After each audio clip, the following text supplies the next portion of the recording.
देखिए, type casting in Python बहुत important है ये, खासतौर पर समझना इसलिए जरूरी है टाइप कास्टिंग होता क्या है। इनफैक्ट क्या है कि हम पाइथन में इनपुट कमांड मतलब इनपुट मेथड का यूज करते हैं for taking the value from user. ठीक है, यूजर से अगर कोई वैल्यू हमको लेनी है तो हम किसका यूज कर रहे हैं, इनपुट का। तो ये हो गया हमारा इनपुट स्टेटमेंट। प्रोग्राम के अंदर कोई भी डाटा हमें लाना है तो उस डाटा को लाने के लिए हम जिस फंक्शन का यूज करेंगे वो फंक्शन हमारा कौन सा हो गया, इनपुट। और सिंपल यही तरीका है लिखने का। इनपुट लिखा आपने, इसको हम देखिए जो ब्रैकेट जिसमें लगे होते हैं, इसमें ब्रैकेट लगे होते हैं, किसी भी ऐसे रिजर्व वर्ड के आगे अगर ब्रैकेट लग गए, हालांकि रिजर्व वर्ड नहीं कहेंगे, लेकिन इनपुट एक तरीके का ऐसा शब्द है जिसको हम प्रयोग और नहीं कर सकते। इनपुट शब्द का यूज हम किसी दूसरी जगह नहीं कर पाएंगे। तो इनपुट के आगे आपने क्या लगा दिया, ब्रैकेट। ब्रैकेट का मतलब होता है कि ये फंक्शन है। इस ब्रैकेट के लग जाने से हम क्लियर हो गए कि अब ये क्या है, फंक्शन है, या फंक्शन को बोला जाता है मेथड। तो क्या बोलते हैं, मेथड। आगे चलकर जब आप बड़े जगह पे जाएंगे, लैब में या कोई बड़े लेक्चर अटेंड करेंगे तो वहां हो सकता है फंक्शन ना बोले, वो मेथड। तो input method is use for taking the value from user.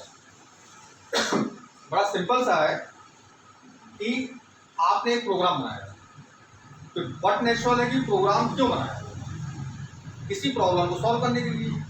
तो प्रॉब्लम सॉल्व कब होगी, जब उसमें डेटा आएगा।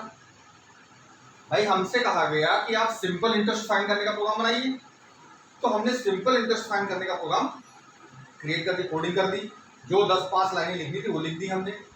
अब सिंपल इंटरेस्ट इजीली अपने आप फाइंड हो जाएगा क्या, जब तक उसको प्रिंसिपल नहीं मिलेगा, रेट नहीं मिलेगा, टाइम नहीं मिलेगा, तो कैलकुलेशन किस चीज का होगा,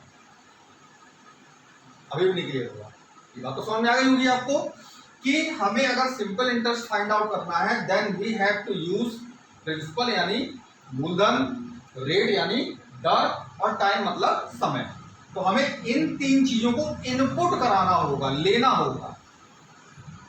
दो तरह के प्रोग्राम होते हैं, एक होता है फिक्स्ड वैल्यू प्रोग्राम, एक होता है फिक्स्ड वैल्यू प्रोग्राम, और एक होता है जिसको हम बोलते हैं user choice program. Fixed value program का मतलब है कि हमारे पास P = 10,000 रुपीज है, और R = 3.5% है, और T = 6.5 ईयर। ये सवाल अक्सर एक मैथमेटिक्स के रूप में दिया रहता है। 10,000 रुपए का 3.5% वार्षिक ब्याज की दर से 6.5 वर्ष का साधारण ब्याज निकालिए। तो जब हम इस प्रोग्राम को बनाएंगे तो यहाँ फिक्स है ना, P की वैल्यू कितनी है, 10,000 ऑलरेडी गिवन है, पहले से गिवन है। R की value 3.5%, it is already given, as well as T value 6.5 साल, ये भी गिवन है। तो जो भी हम प्रोग्राम बनाएंगे तो अब हमें यूजर चॉइस नहीं बनाएंगे, क्या बनाएंगे, हम ऑलरेडी P की वैल्यू P = P असाइनमेंट हम यहाँ पर पहले से लिख देंगे, P assignment 10,000 rupees, R assign 3.5 and T assign 6.5, ये हमने पहले से प्रोग्राम में लिखेंगे। और अगर ये ना दिया होता, हमसे कहा जाता है कि सिंपल इंटरेस्ट फाइंड करिए, बस make the program for finding simple interest. तो जब सिंपल इंटरेस्ट फाइंड करना हमें, तो हमारे पास क्या है, डेटा है ही नहीं, डेटा चाहिए पड़ेगा। तो जब डेटा हमें लेना है बाहर से, तब हम किस मेथड का यूज करेंगे, इनपुट। बात समझ में आ रही है। देखिए कंप्यूटर के सारे प्रोग्राम या कंप्यूटर का फंडामेंटल या जिस फाउंडेशन पर कंप्यूटर खड़ा हुआ है, वहां 3 चीजें हैं केवल, इनपुट, प्रोसेस और आउटपुट। इनपुट, प्रोसेस और आउटपुट। डेटा आप देंगे, उसको प्रोसेस करेगा और उसका रिजल्ट आपको देगा। हमारे प्रोग्राम का लॉजिक भी यही होता है, हमारा प्रोग्राम भी इन्हीं 3 डिफरेंट फाउंडेशन में बटा हुआ होता है। एक सेक्शन इनपुट का होता है, दूसरा प्रोसेसिंग का होता है, तीसरा आउटपुट का होता है। तो इंपॉर्टेंट क्या है, इनपुट और आउटपुट। प्रोसेसिंग तो इंटरनल प्रोसेस है, प्रोसेसिंग उसके बीच का प्रोसेस है, वो अंदर होता रहेगा अपना। भाई सिंपल सी बात है कि आपके यहाँ कोई मैरिज का फंक्शन है, तो मैरिज के फंक्शन में बट नेचुरली बहुत सारे मेंबर आएंगे तो खाना बनेगा उनके लिए। तो आपको क्या चाहिए, हलवाई चाहिए, बर्तन चाहिए, इनपुट हो गया, सामान चाहिए, प्रोसेसिंग वो करता रहेगा, आउटपुट डाइनिंग टेबल पे लग गया सब खाना, वो आउटपुट हो गया हमारा। तो इनपुट हमें पता है, आउटपुट हमें पता है, हम हलवाई क्या कर रहा है हम नहीं देखते। मतलब हलवाई कैसे बना रहा है हम ये नहीं कहते हैं नमक क्यों डाला इसमें, धनिया क्यों डाली, मिर्चा क्यों डाला, ये क्यों कहाँ कहते हैं, वो अपने मन से बना के रख देता है। तो हमें मतलब किस चीज़ था, इनपुट से। हलवाई ने जो जो चीज़ मांगी वो हमने दे दी, अब वो बना के हमें दे देगा, यानी आउटपुट निकल आएगा। वैसे ही प्रोग्राम का हाल होता है कि इनपुट इंपॉर्टेंट होता है, ये इनपुट मेथड डेटा को लेने के लिए प्रयोग करते हैं, और आउटपुट के लिए हम जो यूज करते हैं वो है हमारे पास प्रिंट मेथड। ये प्रिंट मेथड वो मेथड है जो किस काम के लिए यूज होता है, आउटपुट। इसके अंदर ये मैंने आपसे क्या कहा, ब्रैकेट लगा हुआ है, इसका मतलब ये प्रिंट भी क्या हो गया, मेथड हो गया या फंक्शन हो गया। जिस चीज के आगे ब्रैकेट लग जाएगा, तो ये आपको बिल्कुल सिंपली समझना है कि अगर ब्रैकेट लगा हुआ है, स्मॉल ब्रैकेट खास और कोई ब्रैकेट नहीं, ध्यान देना इस चीज का भी है। स्मॉल ब्रैकेट लगा है इसलिए हम बता रहे हैं इसको। और अभी स्मॉल ब्रैकेट का जगह एक जगह और यूज होना है पाइथन में। हालांकि इसके पहले की लैंग्वेज में 3 ब्रैकेट आपने मैथमेटिक्स पढ़े होंगे, एक स्मॉल ब्रैकेट, एक कर्ली ब्रेसेस और दूसरा बिग ब्रैकेट या स्क्वायर ब्रैकेट। तीनों के अलग अलग मतलब होते हैं। ये हमेशा मेथड के लिए यूज किया जाता है, ये मॉड्यूल के लिए यूज किया जाता है और ये एरे के लिए यूज किया जाता है। लेकिन यहाँ से एरे का कॉन्सेप्ट खत्म हो गया, मॉड्यूल कॉन्सेप्ट खत्म हो गया, इनको दूसरा यूज करते हैं, मतलब दूसरी जगह यूज करने लगे इसका। तो पाइथन में इसकी डेफिनेशन चेंज हो गई। तो यहां पर आप समझ आ गई आपको, ये लगा हुआ है, इसका मतलब कि ये क्या है, मेथड है। जिस भी वर्ड के आगे लग जाए, तो ऐसे वर्ड जो ऑलरेडी डिफाइंड है पहले से, यानी इनपुट पहले डिफाइंड है, हमने कुछ किया नहीं इसके लिए, हमने केवल इनपुट लगाया, ब्रैकेट लगाया, हमारा काम चल गया, प्रिंट लगाया, ब्रैकेट लगाया, हमारा काम चल गया। तो इसके लिए हमने कोई कोडिंग तो की नहीं है। तो ऐसे मेथड जो पहले से हमें बने बनाए मिल जाते हैं उसको हम बोलते हैं लाइब्रेरी फंक्शन या लाइब्रेरी मेथड। इनबिल्ट फंक्शन भी कहते हैं या प्री डिफाइंड फंक्शन भी कहते हैं, 3 नाम है इसके। इनबिल्ट फंक्शन, इनबिल्ट माने पहले से बने हुए, लाइब्रेरी माने जो लाइब्रेरी में उपलब्ध है, लाइब्रेरी फंक्शन, और प्री डिफाइंड माने पहले से परिभाषित। अब कभी कभी क्या होता है कि इन फंक्शन मतलब इन मेथड से हमारा काम नहीं चलता, तो हमें अपने मेथड खुद बनाने पड़ते हैं। जैसे मान ली हमने एक मेथड बनाया वाशु नाम का और ये रख दिया, ये मेथड बन गई, लेकिन ये करेगा क्या, ये वर्ड कहीं ना तो प्री डिफाइंड है, ना लाइब्रेरी के अंदर है, ना इनबिल्ट है। तो हमें इससे क्या काम लेना है उसकी हम कोडिंग इसके नीचे लिख देंगे, वो कहलाती है फंक्शन की डेफिनेशन। तो आगे आप लोग जब फंक्शन वाला चैप्टर पढ़ेंगे तो वहाँ ये सारी चीजें आएंगी। तो हमें सिर्फ अभी इतना समझना है कि इनपुट मेथड हो गया के लिए, डाटा को लेने के लिए। जो मेन हमें समझाना था वो ये था कि डाटा को प्रोग्राम के अंदर भेजने के लिए हम किसका यूज करेंगे, इनपुट का यूज करेंगे, और प्रोग्राम से डेटा को बाहर निकालने के लिए यानी आउटपुट के लिए हम किसका यूज करेंगे, प्रिंट का। तो बात समझ आ गई है। तो मतलब हमारा केवल इनपुट से था, क्योंकि टाइप कास्टिंग में इनपुट से मतलब है। आगे बाद में देखते हैं इसको हम। अब ये इनपुट फंक्शन जो भी, अच्छा मैं एक चीज बताना चाह रहा था जो मैंने अभी बताई दीजिए, ये ब्रैकेट लगा हुआ है, इस ब्रैकेट लगे होने के पीछे कुछ रीजन है, कारण है क्यों लगाया जाता है। इनपुट तो हो गया मेथड का नाम, ठीक, और ब्रैकेट इसलिए लगाया जाता है कि इसके अंदर हम लिखते हैं पैरामीटर, पैरामीटर और आर्ग्यूमेंट, पैरामीटर और आर्ग्यूमेंट। क्या मतलब हुआ इसका, ये इनपुट किस वैल्यू पे काम करेगा, उस वैल्यू पे काम करेगा जो इस ब्रैकेट के अंदर आप देंगे, उसी को बोलते हैं पैरामीटर, नहीं समझ, या आर्ग्यूमेंट। हमने लिखा है यहां पर इनपुट और ब्रैकेट के अंदर लिख दिया इन्वर्टेड कामा इंटर ए नंबर, ये तो मैसेज हो गया। जैसे ये मैसेज आएगा स्क्रीन पर तो क्या होगा, यूजर एक नंबर देगा, तो वो नंबर बन गया पैरामीटर, या वो वैल्यू क्या बन गई, आर्ग्यूमेंट। एक ही बात है, क्या पैरामीटर कह दो या आर्ग्यूमेंट है। तो आप अब जैसे ही स्क्रीन पर चलेगा तो जब ये तो हो गया हमारा स्टेटमेंट, इसको हम क्या कह सकते हैं, स्टेटमेंट। एक्सप्रेशन नहीं कहेंगे इसको, क्योंकि इसमें कोई कैलकुलेशन नहीं हो रहा है ना कहीं कोई मैथमेटिकल ऑपरेटर लगा हुआ है। तो जब इसका आउटपुट निकलेगा स्क्रीन पर तो लिख करके आएगा इंटर ए नंबर, ये तो लिख के आएगा, और कर्सर यहां पर चमकता रहेगा। आपने दिया 45 और क्या कर दिया, इंटर कर दिया, तो वैल्यू क्या बनी 45। यानी कंप्यूटर के अंदर जब ये वैल्यू जाएगी तो कंप्यूटर इसको ऐसे ट्रीट करेगा,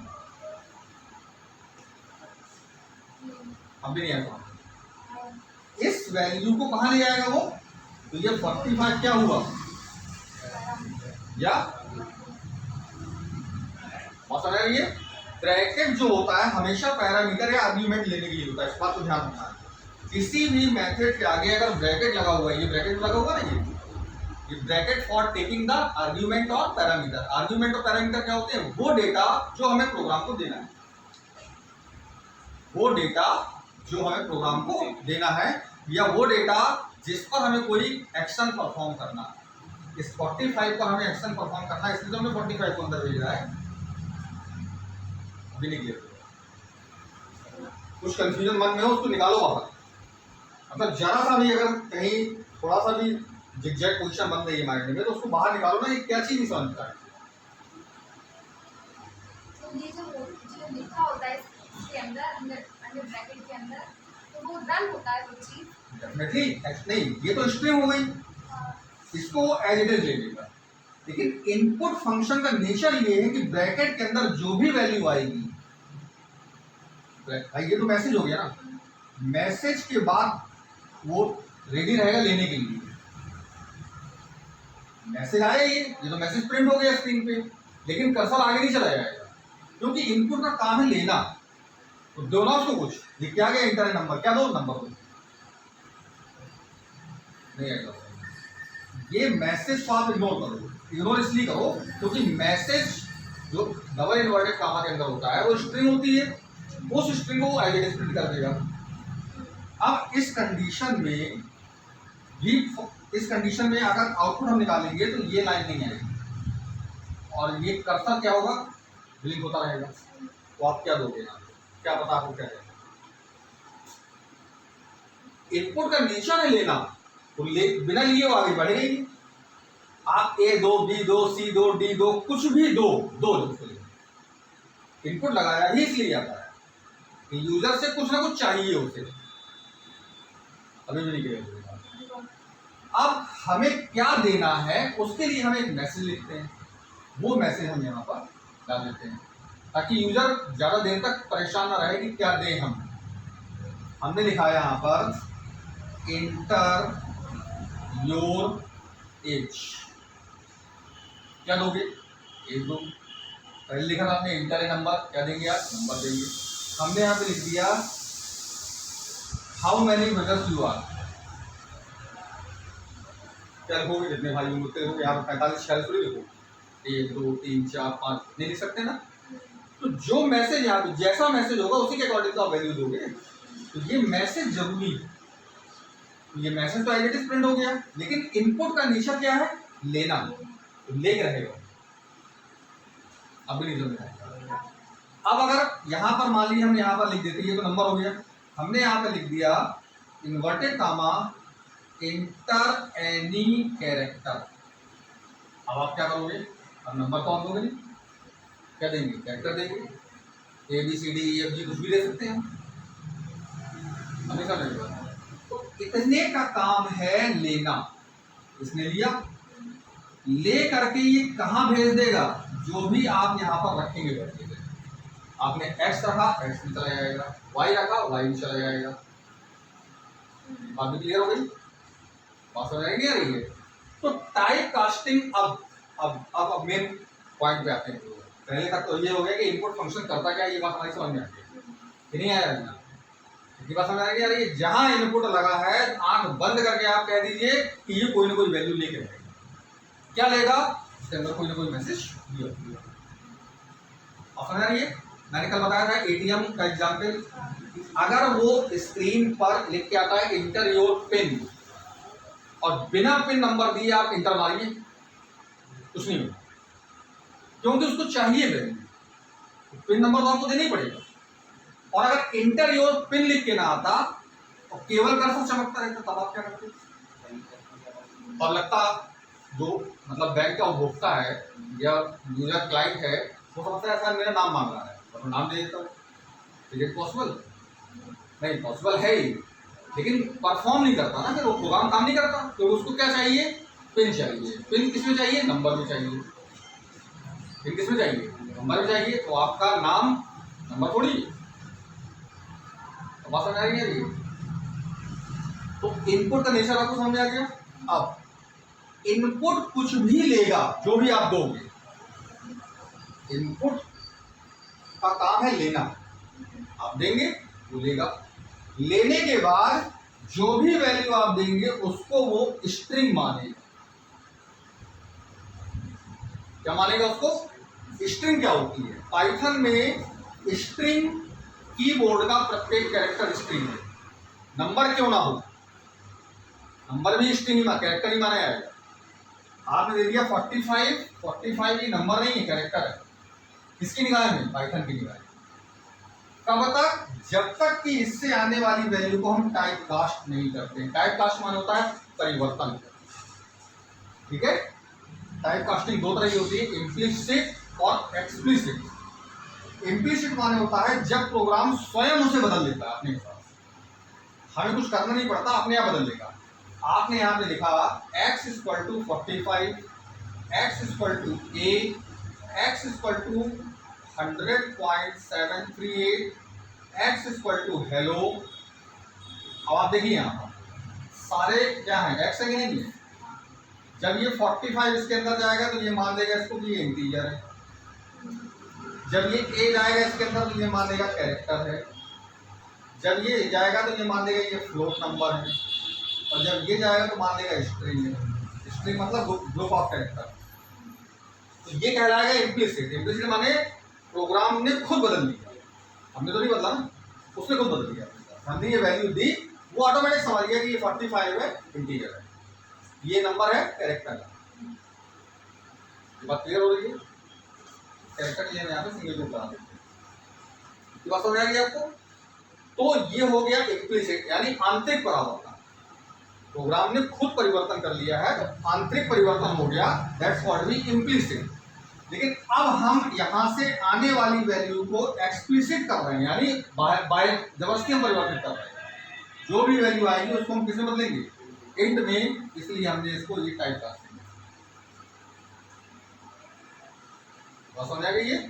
तो इनपुट फंक्शन का या इनपुट मेथड का बाय डिफॉल्ट नेचर जो होता है, जो भी वैल्यू का लेने का, वो स्ट्रिंग होता है। स्ट्रिंग के रूप में वैल्यू लेगा और लेकर के वो प्रोग्राम को दे देगा। बाकी प्रोग्राम के जो भी अंदर एक्सप्रेशन आपने लिखे होंगे उसके अनुसार वो काम करना शुरू कर देगा। इनपुट आ गया आपके सामने, अब प्रोसेसिंग करेगा और आपको परिणाम निकाल देगा। वो प्रिंट से निकालते हैं, आपको बताएगा। ये बात समझ आ गई होगी। तो टाइप कास्टिंग क्लियर हो गया। Value adding, type casting.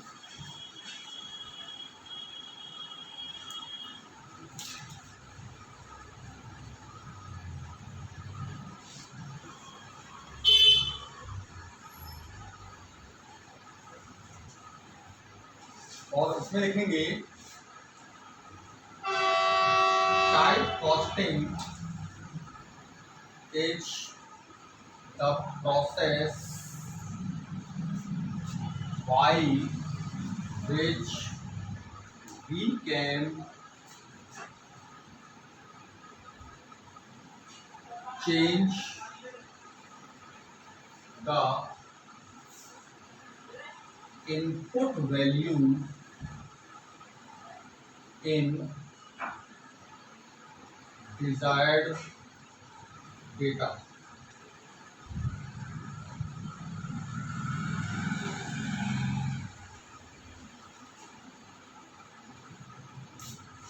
S x assign इन इनपुट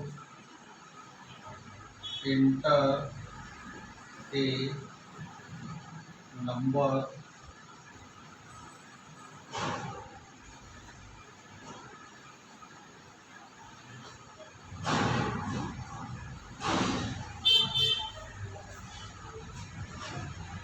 बात समझ आ रही होगी। इंटर ए नंबर का मतलब कोई एक नंबर देंगे आप, वो नंबर स्ट्रिंग होना चाहिए था, लेकिन यहाँ पर क्या हो गया, टाइप कास्टिंग कर दिया हमने, वो नंबर क्या बदल जाएगा, इंटर। ये कहलाएगा एक्सप्लिसिट, एक्सप्लिसिट, EXPLICIT,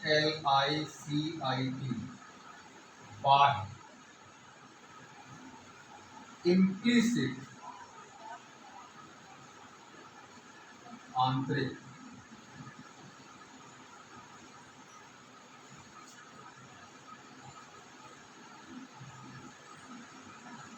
इसे हमने अपने हिसाब से चेंज किया है या परिवर्तन किया है, इसलिए क्या कहलाएगा, एक्सप्लिसिट। और जो बाय डिफॉल्ट हो जाता है वो कहलाता है इम्प्लिसिट। क्लियर हो गया ये?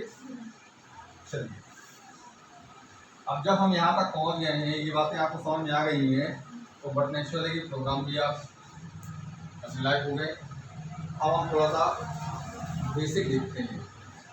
तो किसी भी प्रोग्रामिंग लैंग्वेज में, मैंने शायद आपको 2-3 दिन पढ़ाया है, किसी भी प्रोग्रामिंग लैंग्वेज को पढ़ने से पहले हमें उसका अल्फाबेट और ग्रामर पढ़ना है। यानी हम क्या पढ़ेंगे, टोकेन्स एंड ग्रामर को बोलते हैं क्या, सीमेंटेड। ये 2 चीज़ें हमको पढ़नी है।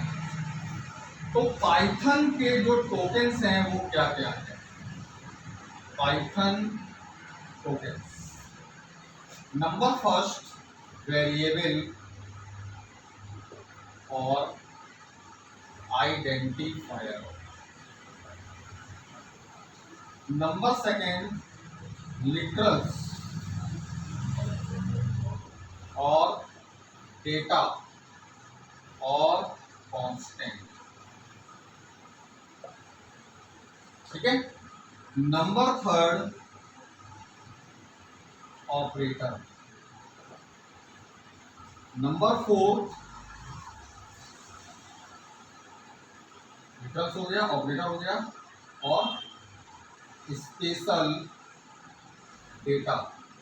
स्पेशल डेटा क्या आ जाता है हमारे पास, जैसे लिस्ट, टपल्स, डिक्शनरी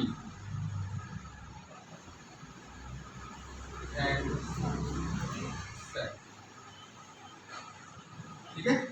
ये हमारे टोकेन्स हैं जो हमको पढ़ना है। एक और आप लिख सकते हो यहाँ पर कीवर्ड्स,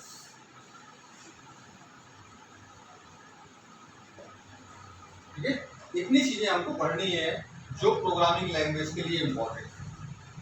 पाइथन में क्या है, हमें कभी भी डेटा डिफाइन नहीं करना, किसी भी वेरिएबल का या किसी भी डेटा का डेफिनेशन नहीं देना होता। यानी अगर हमने लिखा है यहाँ पर x = 2.5, तो हमें पता है कि 2.5 डेसिमल पॉइंट लिए हुए, इसलिए फ्लोट नंबर है, रियल नंबर है, तो x के पहले हमें फ्लोट लगाने की जरूरत नहीं। हमको x का टाइप नहीं बताना।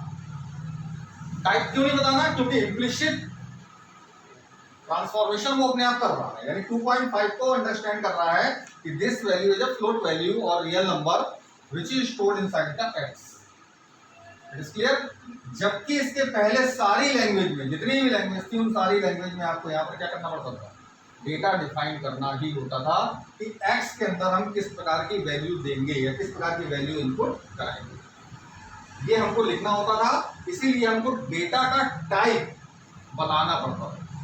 अब हमको नहीं बताना। पाइथन में इस चीज से हमें आज़ादी मिल गई है कि हमें कोई ज़रूरत नहीं है कि x के डेटा का टाइप हम बार बार मेंशन करें। It is already adjust according to given data. जो भी डेटा आप देंगे, आज की डेट में x के अंदर 2.5 पड़ा हुआ है, तो 2.5 को एज ए फ्लोट ट्रीट करेंगे। कल की दोबारा में आप दोबारा प्रोग्राम चलाएंगे, हो सकता है कोई 200 दे दे, तो 200 is not a float, floating point number, it is integer number, so it is treated just like as a integer number. अब फ्लोट ही बचेगा, हमने यहाँ पर कोई कैरेक्टर दे दिया तो कैरेक्टर का ट्रीट करेगा।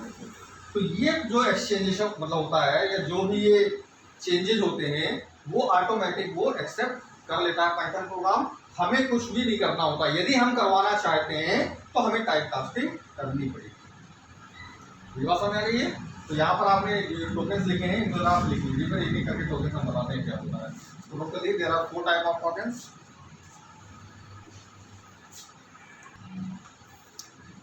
हमारे प्रोग्राम में जो रैम का रोल है, ये हमारी रैम है, मान लीजिए ऐसी होती रैम, कल मैं दिखाई भी था आपको। जैसे ही आप प्रोग्राम ऑन करते हैं तो पहले इसमें मान लीजिए 4 GB की है, 4 GB में 1 GB चला गया ऑपरेटिंग सिस्टम के लिए, यहाँ पर हो गया था आगे। बचा कितना हमारे पास 3 GB। 3 GB में अभी हमने कोई प्रोग्राम चालू नहीं किया, मान लीजिए हमने पाइथन का प्रोग्राम चालू कर दिया, ये आइडियली आ गया। ये आइडियली ने मान लीजिए ये ले लिया 500 MB की जगह और चली गई, 1.5 GB चली गई, 2.5 GB हमारे पास बचा हुआ है। अब हमने अपना प्रोग्राम चलाया, तो प्रोग्राम की कोडिंग सेव है ना, प्रोग्रामिंग की कोडिंग मशीन लैंग्वेज में कन्वर्ट होकर के सेव हो गई है। जैसे ही उसे आप क्लिक करोगे तो कोडिंग यानी एक पार्ट में यहाँ पर आएगी कोडिंग, उसको कोडिंग के लिए जगह देंगे, और एक पार्ट में आएंगे उसकी वैल्यू, जो आप वैल्यू देंगे, जो वेरिएबल आप बना रखे होंगे एक्स और वाई, तो यहाँ पर एक एक्स नाम का होगा, एक वाई नाम का होगा। तो अगर आपने कोई चेंजेस किए हैं, मतलब टाइप कास्टिंग की है, तो उसके अकॉर्डिंग साइज बना ली गई है, और अगर नहीं किए तो 8 बाइट का ये एक साइज बनाना पड़ेगा। अब जो भी वैल्यू दोगे वो इसके अंदर आ जाएगा। जैसे ही आपने प्रोग्राम बंद किया तो ये तो टेम्परेरी है ना, ये डिस्ट्रॉय हो जाएगा और ये प्रोग्राम वापस हार्ड डिस्क पर आएगा। क्यों? क्योंकि सेव उसकी कॉपी निकल गई ना, यहाँ पर वो कॉपी रैम में काम कर रही है। तो जो कॉपी रैम में काम कर रही है वो कॉपी आपको बार बार जितनी बार आप चलाना चाहो, तो आप देख रहे हैं कितनी बार चलाया मैंने चलना प्रोग्राम को। क्यों? क्योंकि अभी टेम्परेरी, अगर हम बंद कर देंगे इसको तो हमें फिर पाइथन प्रोग्राम खोलना पड़ेगा और फिर से प्रोग्राम को लाना पड़ेगा रैम में। क्लिक करने का मतलब है रैम में लाना। आप अपने मोबाइल का कोई भी एप्लीकेशन अगर एक्टिवेट करना चाहते हैं तो क्या करते हैं? टच करते हैं। टच करने का मतलब है कि वो पड़ा हुआ है रोम में, रोम से उठ के कहाँ जाएगा? रैम में, और काम करने लगेगा आपके लिए। अगर कोई प्रॉब्लम होगी, रैम तक नहीं आ पा रहा, वो प्रोग्राम चलेगा नहीं। बात समझ आ रही है यहाँ पे? तो ये रैम का फंडा है पूरा। रैम हमारी धीरे धीरे क्या होती जाती है? भरती चली जाती है। एक टाइम आएगा कि पूरी फुल हो जाएगी। उस कंडीशन में जब रिफ्रेश करते हैं तो इसका जो टेम्परेरी डेटा होता है वो सब चला जाता है, जो जरूरत का डेटा होता है वो बना रहता है। कई लोग करते क्या है भाई, एक्चुअली आपको पता है कि विंडो मल्टीटास्किंग प्रोग्राम है। मल्टीटास्किंग प्रोग्राम का मतलब होता है मल्टीटास्किंग, यानी कई तरह के काम हम एक बार भी कर सकते हैं। हमने गाने भी सुन रहे हैं, नेट भी चला रहे हैं, टाइपिंग भी चल रही है, एक तरफ एनिमेशन भी चल रहा है, तो ये मल्टीटास्किंग। तो मल्टीटास्किंग का मतलब हो गया कि ये कई बार प्रोग्राम को, तो हर एक प्रोग्राम की थोड़ी थोड़ी जगह चाहिए उसको, दोनों चल रहा है। तो हालांकि कंप्यूटर में ऑटोमेटिक रिफ्रेश होता रहता है ये, इसलिए समझ में नहीं आता हम लोगों को, लेकिन मोबाइल में ऐसा होने लगता है। कुछ समय बाद मोबाइल हैंग होने लगेगा, या अगला प्रोग्राम आप खोलोगे तो वो थोड़ा सा अटक अटक के खुलेगा, रुक रुक करके। इसका मतलब ये है कि रैम में जगह नहीं मिल रही है। तो हम क्या करते हैं? पहले रैम खाली करते हैं। तो लोग बात क्या करते हैं? रैम के लिए बहुत सारे प्रोग्राम डाल देते हैं, मेमोरी क्लीनर और कुछ लगाते नहीं है प्रोग्राम। तो वो प्रोग्राम आपने डाला तो उसको क्लिक किया तो वो और आ गया, तो पहले से ही जगह नहीं थी और आपने और बर्बाद कर दी जगह को। उससे बचने के लिए हम क्या करते हैं कि हम सीधे सीधे मोबाइल को ऑफ करते हैं। ऑफ करने से सारी की सारी रैम हमारी क्या हो जाएगी? खाली। तो जब दोबारा ऑन करेंगे तो केवल ओएस का हिस्सा आएगा और बाकी रैम हमारी क्या होगी? फ्री मिलेगी, खाली मिलेगी। उस रैम में अपना काम करते रहेंगे, क्योंकि मोबाइल 24 आवर ऑन रहने वाली डिवाइस है। कंप्यूटर कुछ ही समय के लिए आप ऑन करते हैं, इसलिए वो मैनेज होता रहता है। बस समझ नहीं आ रही? तो ये पूरा का पूरा प्रोसेस है जहाँ पर हम अपने प्रोग्राम को चलाते हैं। पाइथन जैसे सी लैंग्वेज था, सी लैंग्वेज का जब भी आप कोई प्रोग्राम लेके आते हैं तो उसको मेमोरी में 64 किलोबाइट की जगह मिलती है। उसकी कोडिंग के लिए जगह चाहिए, जो कोड बनाया आपने उसको भाई मेमोरी में कंप्यूटर में कोई चीज़ बिना जगह के नहीं हो सकती। आप सोचो कि हमने किसी का नंबर फीड कर दिया है, पड़ा हो गई, तो ऐसा नहीं है, वो उसने भी मेमोरी ले ली। तो जब आप सी लैंग्वेज का प्रोग्राम रन कराते हैं तो कोडिंग उठ के आई रैम में, तो कोडिंग और जो डेटा उसके अंदर देना है वो दोनों मिला करके तुम उसकी जगह उस पर हो जाती है। अभी हालांकि मेमोरी का कॉन्सेप्ट बहुत बड़ा है, क्योंकि रैम में हमेशा दो तरह की मेमोरियां होती हैं। एक सेक्शन को हम बोलते हैं फ्री मेमोरी, फ्री मेमोरी कहलाती है, और एक होती है जो ऑक्यूपाइड मेमोरी होती है, यानी जो भर चुकी होती है। तो हमेशा स्पेस फ्री मेमोरी में अलाउड होता है। ये कॉन्सेप्ट सी लैंग्वेज में ज़्यादा अच्छा है, क्योंकि पॉइंटर पढ़ाया जाता है वहाँ। पॉइंटर की मदद से हम बहुत अच्छी तरह से सारी मेमोरी का कैलकुलेशन निकाल लेते हैं, क्योंकि वहाँ पे देखिए सी लैंग्वेज तब बनी थी जब हमारे पास मेमोरी बहुत कम होती और हार्ड डिस्क भी बहुत छोटी होती। मुझे अच्छी तरह याद है जब मैंने पहली बार कंप्यूटर में काम किया था तो 2 MB की मेमोरी थी और 1.2 GB की हार्ड डिस्क। आप इमेजिन करिए कि 1.2 GB में हम कर क्या लेंगे और 2 MB में क्या कर लोगे आप। एक फोटो भी नहीं हम देख सकते थे, गेम तो बहुत दूर की बात है। एक वो छोटा सा गेम आया था माइंड सुपर टाइप का, चेक बन के आ जाता था, उसमें कीड़े खाता लगा जाता था हम लोग, वो वाला गेम खेलने में बड़ा मजा आता है यार। गेम आ गया, तुम्हारे पास गेम है क्या, दे दो उसको, तुम्हारे पास, इससे मांगा करते थे। तो आज के ज़माने में देखो PUBG वगैरह इतने हाई कॉन्फ़िगरेशन के गेम हैं। क्यों? क्योंकि आज के ज़माने में हमारे कंप्यूटर और मोबाइल की क्षमता बढ़ रही है। कितनी जीबी की होती है अब 1000 GB, 1024 GB की मिनिमम है, 1 TB उसको बोलते हैं, 1024 GB। हम कहाँ की बात कर रहे हैं? 1 GB, 1000 गुना बढ़ गई। रैम हम बात कर रहे हैं 2 MB की। आज के ज़माने में 16 MB और 16 GB और 32 GB नॉर्मल हो गई, नहीं तो 4 GB तो हर आदमी डलवाते ही डलवाता है, इससे कम तो कोई बात ही नहीं होती है। उसके बाद भी अगर कोई कंजूसी करेगा तो 2 GB जरूर डलवाएगा। तो कहाँ 2 GB यानी 2048 MB और कहाँ 2 MB, कितना अंतर आ गया। तो उस समय जब डेनिस रिची ने ये प्रोग्राम बनाया था सी लैंग्वेज, तो उसने मेमोरी की एक एक पार्ट का कैलकुलेशन रहे इसलिए बनाया, ताकि मेमोरी, हर चीज मेमोरी में जानी है, और मेमोरी ही कंप्यूटर की वो चीज है जो उसको याद करके रखती है, बना के रखती है। ये कॉन्सेप्ट मेमोरी का जो आया वो शुरुआत से जब आया है, तो वहां पे हर चीज में मतलब मेमोरी को इस कदर यूटिलाइज करना, हमें ऐसे यूज करना है कि जैसे भैया बिल्कुल, जैसे आप लोग देखते नहीं हो लाइट चली जाती है तो इन्वर्टर नहीं है, पंखा बंद करो, जहाँ लाइट आती है फ्री हो जाते हैं। उस समय हमारे पास लाइट नहीं थी, इन्वर्टर था। एक पंखा अगर आपने चला दिया पूरे टाइम तक तो इन्वर्टर बोल जाएगा, उस तरह यूज करते थे हम लोग मेमोरी। वहाँ पर एक एक बाइट की यानी एक एक बिट का हमें हिसाब किताब देना पड़ता था कंप्यूटर को, कि भैया कितनी बिट हम खर्च कर रहे हैं, कितनी बिट की जगह चाहिए। इसीलिए मैंने बताया कि वहाँ फिक्स था कि 64 किलोबाइट का हमें जगह चाहिए ही चाहिए। उस समय हम लोग फ्लॉपी यूज किया करते हैं जिसकी क्षमता होती थी 1.4 MB। अब आप समझिए मैक्सिमम 10 प्रोग्राम, 10 से भी कम प्रोग्राम आते थे, 7-8 प्रोग्राम आते थे बस, और फ्लॉपी भर जाती थी। तो आज के ज़माने में 7-8 हज़ार प्रोग्राम बना डालो तो कोई फर्क नहीं पड़ता। अब समझ आया नहीं आया? तो मेमोरी मैनेजमेंट जो है वो बहुत ज़्यादा सिखाया गया था हम लोगों को कहाँ पर, इसीलिए कहते हैं सी लैंग्वेज पहले पढ़ना चाहिए, ताकि सी लैंग्वेज में ये सारे कॉन्सेप्ट आपके माइंड में आ जाए। वहाँ से ये चीज़ क्लियर हो जाती है। लेकिन फिर भी अब हमारे पास बहुत सारी जगह है, स्पेस में जगह मिल रही है, हार्ड डिस्क में जगह मिल रही है, बस रहने की जगह नहीं मिल रही। पहले देखो पुराने घर कितने बड़े बड़े होते थे, खूब बड़ा आंगन होता था, 10-10 कमरे, 20-20 कमरे होते थे।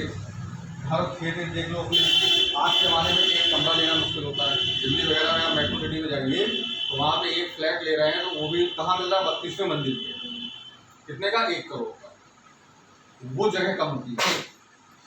अब आप कैसे यूज़ करोगे, समझ यूज़ करोगे, करोगे। मान लो 2 बेडरूम से आपके पास, तो आपके पास गेस्ट आ गए 5-6 लोग, एक बेडरूम तो आपका है, दूसरा बेडरूम गेस्ट के लिए, दूसरे बेडरूम में सबको ठूसोगे, यही तो होगा ना।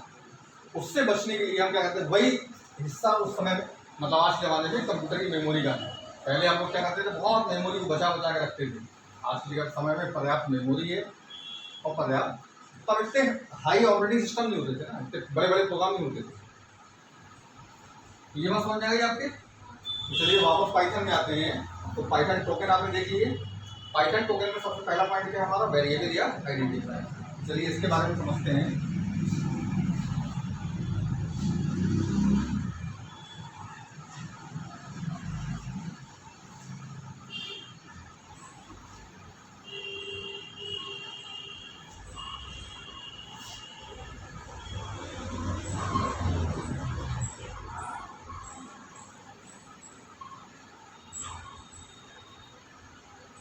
वेरिएबल और आइडेंटिफायर ये क्या है?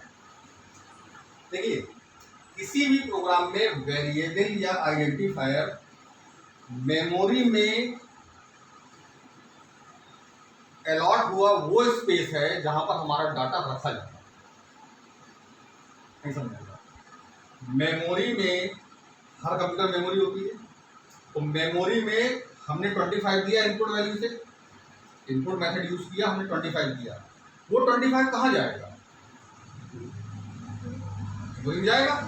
अब मेमोरी में कुछ ऐसी स्थिति बनती है हमारी,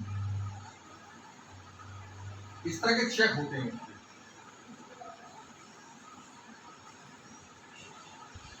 इस तरह चेक होता है, ठीक। अब 25 अगर हमने यहां पे लिखा इनपुट और ब्रैकेट के अंदर inverted comma enter any number, input क्या करेगा? देगा। आपने दिया, देने के बाद वो कहां चला जाएगा? हमने ले लिया 25, मान ली यहाँ पे इंटर किया हमने इसको, और यहाँ पर हमने कर्सर आया, कर्सर हमने ले लिया 25 और इंटर किया, तो ये 25 कहीं ना कहीं पर जाकर के स्पेस हो जाएगा। अब ये भीड़ में खो गया।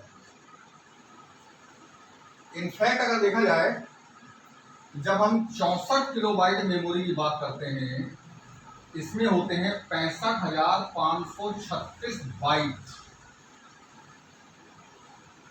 जब 64 किलोबाइट मेमोरी की बात कर रहा हूँ, मैं 1 GB 2 GB 4 GB की बात नहीं कर रहा। अगर 64 किलोबाइट है तो उसमें कितने बाइट मिलेंगे हमको?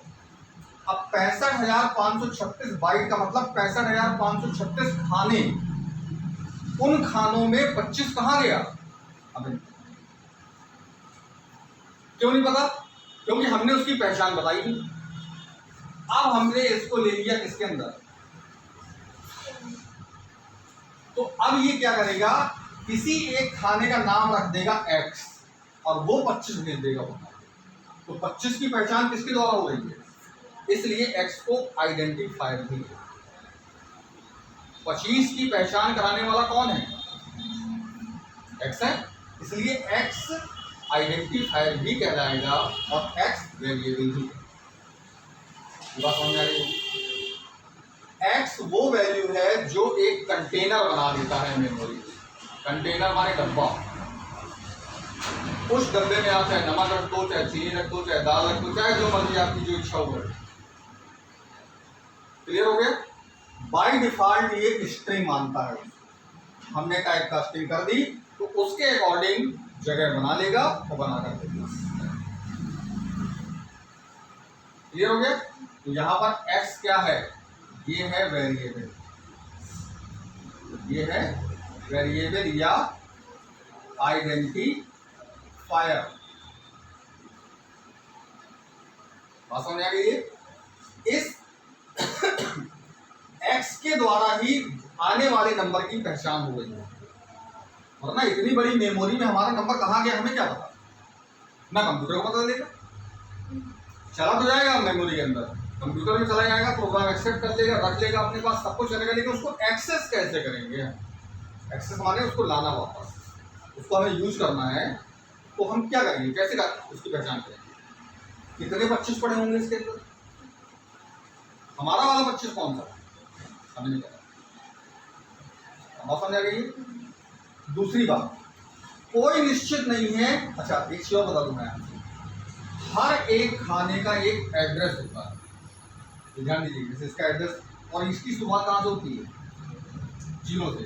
तो 65,536 में अंतिम नंबर होगा 65,535। ये काउंटिंग की बात कर रहा हूँ। खाने काउंट किए जाएंगे तो कितने निकलेंगे? क्यों? क्योंकि कहाँ से स्टार्ट हो गया, एक जीरो शुरू हो गया तो एक कम हो जाएगा लास्ट में। होंगे सब मिलाकर के 65,536। इस 65,536 घरों में से किस घर के अंदर हमारा डाटा घुस गया है हमको नहीं पता। समझ आ रही है? जैसे मान लीजिए एक कॉलोनी में 1,000 मकान है, एक आदमी को हम ढूंढ रहे हैं, वो जाके किसी एक मकान में छुप गया, तो हमें क्या पता कहाँ है? सारे घर तलाशने पड़ेंगे, हम नहीं तलाशने पड़ेंगे। उसमें क्या लगेगा? टाइम लगेगा, टाइम बर्बाद होगा। कोई जरूरी नहीं है कि मिला कि नहीं मिला, वो यहाँ था, यहाँ से हो सकते हो यहाँ पहुँच गया, तो हम यहाँ से पूरा चेक करते हुए चले जा रहे हैं। अब आगे चेक करना चाहिए यहाँ पर, तो वो ऑलरेडी यहाँ आ गया, मिलेगा ही नहीं। लेकिन अगर वो बता के जाए कि मैं 500वें नंबर पे हूँ, तो पकड़ लेंगे उसको हम। 500वें नंबर पर हम जाएंगे सीधे उसको पकड़ लाएंगे। इसका मतलब ये हुआ कि डेटा को लाने के दो तरीके हैं। क्या क्या? एक तो उसका नाम और दूसरा उसका एड्रेस। एड्रेस क्यों? एड्रेस हर लोकेशन का एड्रेस होता है। 0 है, इसका 1 होगा, इसका 2 होगा, इसका 3 होगा, इसका 4, 5, 6, 7, इसका 8 हो गया, इसका 9 हो गया, 10, 11, और इसका नंबर फिर आ जाएगा 65,531, इसका हो जाएगा 65,532, इसका होगा। तो बता देंगे मैं 65,513 में हूँ, तो आप जाओ पकड़ लाओगे। 65,513 क्या है? तो हमने तो नहीं बनाया, लेकिन उसकी आइडेंटिटी है कि नहीं है? तो वो भी एक एड्रेस होता है जिसको हम बोलते हैं न्यूमेरिकल एड्रेस। एक एड्रेस हो गया कि हमने एक्स में ले लिया, और एक एड्रेस हो गया उसका, जैसे ये एक मकान है, इस मकान का नाम है श्याम विला, कोई बंगला है, इसके अंदर कोई मिस्टर गुप्ता जी रहने आए, तो हमने चिट्ठी लिख के भेजी मिस्टर गुप्ता जी को कि मिस्टर गुप्ता, श्याम विला, आवाज विकास पाऊँ। अब इसके बगल में एक श्याम विला और बन गया, उसके बगल में एक श्याम विला और बन गया, 3 श्याम विला हो गए। अब कहाँ देगा चिट्ठी? मिस्टर गुप्ता जी गया ना, मान लो गुप्ता जी मकान खाली करके चले गए, तो चिट्ठी आ रही है, बताओ, तो बात खत्म हो गई। यानी ये पोस्टमैन के लिए प्रॉब्लम खड़ी हो गई, नहीं हो गई है। लेकिन इसका एड्रेस है 65,302, इसका एड्रेस है 65,304, और अगले का है 65,306। अब हमने लिख दिया 65,306 आवास विकास माना। अब कोई मिस्टर गुप्ता नहीं, कोई मिस्टर सक्सेना नहीं, कोई मिस्टर सिंह नहीं, तो 65,302 के अंदर जाएगी, सिक्की डाल कोई प्रॉब्लम नहीं उसको। तो ज्यादा एक्यूरेट होता है एड्रेस। ये वेरिएबल है, एक्स नाम का वेरिएबल हमने बनाया है, अगले ने प्रोग्राम बनाया होगा उसने भी एक्स नाम का वेरिएबल बनाया, तीसरे ने प्रोग्राम बनाया होगा उसने भी एक्स नाम का वेरिएबल बनाया, तो 3 एक्स हो गए कि नहीं हो गए? पता नहीं कौन सा डेटा कहाँ कंप्लीट कर दिया, उसे बोलते हैं सॉफ्टवेयर क्लैश करना। कभी कभी 2 सॉफ्टवेयर आपस में क्लैश कर जाते हैं। क्यों कर जाते हैं? क्योंकि डेटा सेम जैसा मिलने लगता है। और सुनिए, आप गौर करिए, कभी भी आप अपने मोबाइल के कॉन्टैक्ट मेमोरी में आपने फीड किया राम गोखले एक नंबर, दोबारा फिर एक नंबर फीड करिए राम गोखले का, वो तो या राम गोखले के अंदर डाल देगा या लिख देगा ओवरराइट। समझ रही बात नहीं आ रही? इसका मतलब वो वेरिएबल को ओवरराइट नहीं करने देगा मेमोरी में कोई जगह। अच्छा, ये नंबर डुप्लीकेट नहीं हो सकती, बिल्कुल फिक्स है नंबर। ये प्रोग्राम ने जितनी जगह ली है उसका आकार फिक्स है और उसकी मेमोरी लोकेशन फिक्स है, इसलिए हमारा डाटा जो है पकड़ में आ जाता है। तो डाटा पकड़ने के 2 तरीके हो गए, कौन कौन से? एक थ्रू वेरिएबल और एक थ्रू इंडेक्स नंबर, इसको हम बोलते हैं मेमोरी एड्रेस। मेमोरी एड्रेस से पकड़ने का तरीका इसमें बाद में है, बहुत बाद में है, अभी नहीं है, लेकिन सी लैंग्वेज में पॉइंटर के थ्रू ये पहले पकड़ा जाता है। सी लैंग्वेज वगैरह में पॉइंटर एक कॉन्सेप्ट आता है, उस कॉन्सेप्ट के थ्रू हम इस पर नहीं काम करते। एक्स वाई में कोई मतलब नहीं है, हम सीधे किससे मतलब रखते हैं? एड्रेस। और एड्रेस से पकड़ना ज़्यादा आसान है, तो कोई डुप्लीकेट होता नहीं है। एक्स तो डुप्लीकेट हो सकते हैं, मैंने क्या कहा? श्याम विला 3 बने हुए हैं, और लेटर कहाँ डालेगा? कौन से वाले श्याम विला बोलेगा? लेकिन एड्रेस डाल दिया आपने 65,302 तो 65,302 मिल जाएगा। तो वेरिएबल क्या हो गया, डेटा की पहचान कराने वाली वैल्यू। क्लियर? वेरिएबल का नाम नहीं बदलता है, उसकी वैल्यू क्या होती है, बदलती रहती है, यानी चेंज होता रहता है। यहाँ पर x लिया है, आज 25 है, कल को 75 होगा, अगले दिन a हो सकता है, अगले दिन 36.25 हो सकता है, अगले दिन आपका नाम हो सकता है, कुछ भी हो सकता है, लेकिन x नहीं बदलता। क्लियर हो गया? पाइथन x में आने वाली वैल्यू के हिसाब से अपना स्पेस एडजस्ट करता है। 2 बाइट, 4 बाइट, 8 बाइट, 256 बाइट, कितना उसको लेना है वो खुद तय कर लेता है। कि इसलिए हमें पाइथन में डेटा के टाइप को बताना जरूरी नहीं है। बात समझ आ गई होगी आपको? तो ये समझ में आ गया कि वेरिएबल या आइडेंटिफायर क्या होते हैं। ये वेरिएबल हमारे द्वारा बनाया जाता है, यानी इसका नॉमिनेशन कौन करता है, हम का यूजर करता है। कहने का मतलब ये हो गया कि यूजर करेगा। तो जब यूजर करेगा तो अपने मनमानी नहीं करेगा, इसलिए वेरिएबल के कुछ रूल्स हैं, उन रूल्स को फॉलो करना पड़ेगा। तो रूल्स फॉर मेकिंग वेरिएबल, कौन कौन से रूल्स हैं इनको फॉलो करना है हमें। देखिए, जो आइडेंटिफायर होंगे, आइडेंटिफायर का मतलब है जहां जहां प्रोग्राम में हम अपना नाम मतलब हम अपने अनुसार बनाने की कोशिश करेंगे, उस जगह सब जगह ये नियम लागू होंगे। जैसे आगे चल करके हम फंक्शन बनाएंगे, अभी मैंने बताया ना आपसे कि कुछ फंक्शन होते हैं जो लाइब्रेरी फंक्शन होते हैं, पहले से बने हुए उनके नाम निर्धारित, लेकिन हमें अपने भी तो फंक्शन बनाने पड़ेंगे। कभी कभी हमारा उनसे काम नहीं चलता, तो हमें क्या करना पड़ता है, प्रोग्राम की नीड के हिसाब से हम अपना फंक्शन खुद बना देंगे, उसको नाम भी देंगे। तो वहाँ जो नाम देंगे उसमें भी ये वाले रूल लागू होंगे। यहाँ भी हम अपना नाम दे रहे हैं, यानी अपने अनुसार बना रहे हैं वेरिएबल को, तो यहाँ भी हम अपने रूल को फॉलो करेंगे। जहाँ जहाँ पूरी प्रोग्रामिंग में, ये प्रोग्रामिंग लैंग्वेज का एक बेसिक मतलब प्रिंसिपल है कि जहाँ जहाँ आप अपना नाम देने की कोशिश कर रहे हैं या अपने अनुसार कोई चीज़ बना रहे हैं, तो उसको उसमें जो भी तरीका इस्तेमाल करेंगे वो यही रूल्स इस्तेमाल किए जाएंगे और कोई दूसरे रूल्स नहीं। पहला रूल क्या है, any keywords can not a variable name, कोई भी कीवर्ड वेरिएबल का नाम नहीं हो सकता। पहला रूल। जैसे आपने लिया इंट, फ्लोट, इनका मतलब विशेष मतलब होता है, यानी ये अगर आ गया प्रोग्राम में तो समझ जाएगा प्रोग्राम की इंटीजर भी नंबर की बात कर रहे हैं। तो इंट नाम का वेरिएबल नहीं बना सकते, फ्लोट नाम का वेरिएबल नहीं। यहाँ पर हम ये लिख सकते हैं कि इंट इक्वल टू इनपुट, यानी ये क्या करेगा, ये वैल्यू यहाँ रखने की कोशिश करेगा और ये बनना ही नहीं है। गड़बड़ा हो गया आपका, पहली बात समझ आ गई। दूसरी, वेरिएबल शुड बी मीनिंगफुल। क्या मतलब हुआ इसका, जो भी वेरिएबल बनाएंगे वो ऐसा समझ में आना चाहिए कि क्या है क्या नहीं। जैसे 4 नंबर को जोड़िए, तो आपने एक नंबर ए बना दिया, एक बी बना दिया, एक सी बना दिया, एक डी बना दिया, कोई दिक्कत नहीं। लेकिन जो ई जोड़ने वाला वेरिएबल बनेगा उसको ई नहीं बनाएंगे, उसका नाम सम रखेंगे, SUM, टोटल रखेंगे या एडिशन रखेंगे या ऐड रखेंगे, ताकि पता चले कि इन चारों का टोटल इसके अंदर जाना। अगर हमने ABCDEF बना दिया तो हमें क्या पता है टोटल किसके अंदर है, ए के अंदर है कि बी के अंदर है कि एफ के अंदर है कि ई के अंदर है, किसके अंदर है।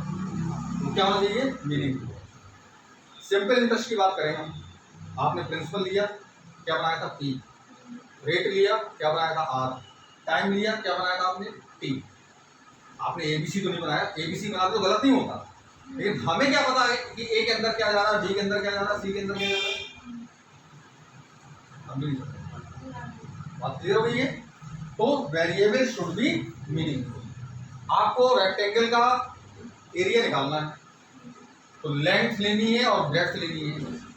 L और B, A और B क्यों नहीं लेते, क्या पता A क्या है B क्या है, समझ रहे हैं यहाँ पे। तो हमेशा ऐसा एरिया को हमेशा एरिया लिखते हैं वो, ठीक है। तो इस तरह से हमें हमेशा variable should be meaningful. Third number हमारा any special character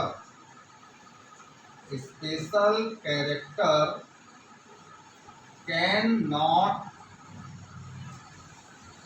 taken for making variable. कोई भी स्पेशल कैरेक्टर वेरिएबल बनाने के लिए यूज नहीं कर सकते। समझिए ना, डॉलर का साइन, हैश का साइन, कॉमा का साइन, स्पेस का साइन, सब स्पेशल कैरेक्टर कहलाते हैं। 0 to 9 और A to Z, small A to Z capital, इनको छोड़ करके बाकी सारे स्पेशल कैरेक्टर। तो making can not taken for making variable accept under score. केवल एक साइन होता है अंडर स्कोर, ऐसे वाला। अगर ये बीच में आ गया तो क्या हो जाएगा? डैश हो जाएगा। डैश नहीं, अंडर स्कोर। ठीक है। मान लिया आपको फादर नेम बनाना है, तो आपने FATHER फादर और NAME ये बनाया गलत, बीच में क्या लिया? स्पेशल। लेकिन आपने लिख दिया FATHER under score name, F under score name.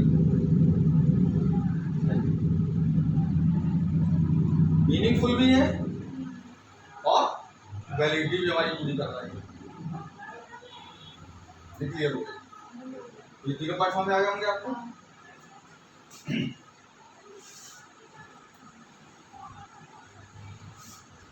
चौथा पॉइंट है हमारा variable can not start from any number. Number से वेरिएबल को आप स्टार्ट नहीं करेंगे। Any number can be used in between और एंड ऑफ द वेरिएबल।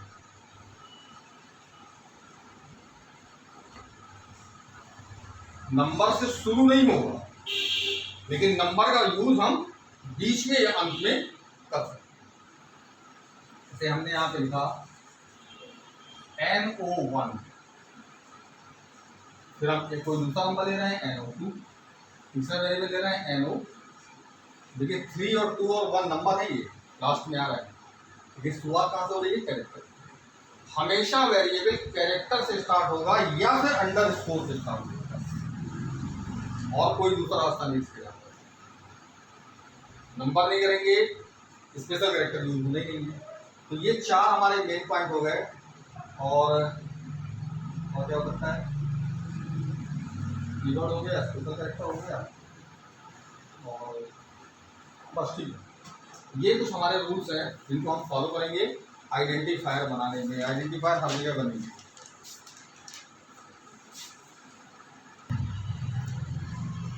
देखिए